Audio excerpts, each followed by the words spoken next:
রমজান মাহর শেষৰ 10 দিনৰ ইতিকাফৰ বিষয় লৈ কোরআনত আল্লাহ তবারক তাআলা ফরমাইছে ওয়াহিদিনা ইলা ইব্রাহিম ওয়া ইসমাঈল আন তাহহিরা বাইতি লিত-তাইফিন ওয়াল আকিফিন ওয়ার-রুকআইস সুজूद।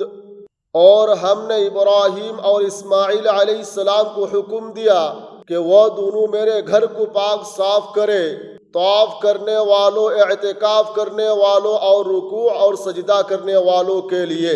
रोजा फरज हुआर खमर परा रसूल सल्लल्लाहु अलैहि वसल्लमे प्रति रमजान माहत एतिकाफ करिছিল। عن عبد الله بن عمر رضي الله عنه قال كان رسول الله صلى الله عليه وسلم يعتكف العشر الأواخر من رمضان। হযরত আব্দুল্লাহ বিন উমর রাদিয়াল্লাহু আনহু কইছে রসুল সাল্লাল্লাহু আলাইহি ওয়াসাল্লামে রমজান মাহৰ শেষৰ 10 দিনত ইতিকাফ কৰিছিল। আয়েশা রাদিয়াল্লাহু আনহা রওয়ায়াত কৰিছে রসুল সাল্লাল্লাহু আলাইহি ওয়াসাল্লামে শেষৰ 10 দিনত কেতিয়াও ইতিকাফ এৰি যোৱা নাছিল।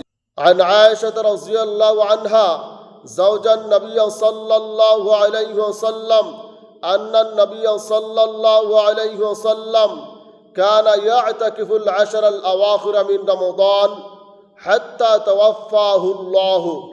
رسول صلى الله عليه وسلم মৃত্যুর আগলৈকে রমজান মাহৰ শেষৰ 10 দিনত ইতিকাফ পালন কৰি গৈছিল।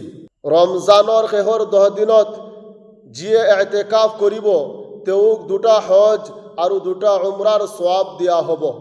قال رسول الله صلى الله عليه وسلم من اعتكف 10 في رمضان كان كحجتين عمرتين। যিজনে রমজানৰ শেষৰ 10 দিনত ইতিকাফ কৰিব তেওঁক 2টা হজ আৰু 2টা উমৰাৰ পুৰস্কাৰ বা সওয়াব দিয়া হ'ব।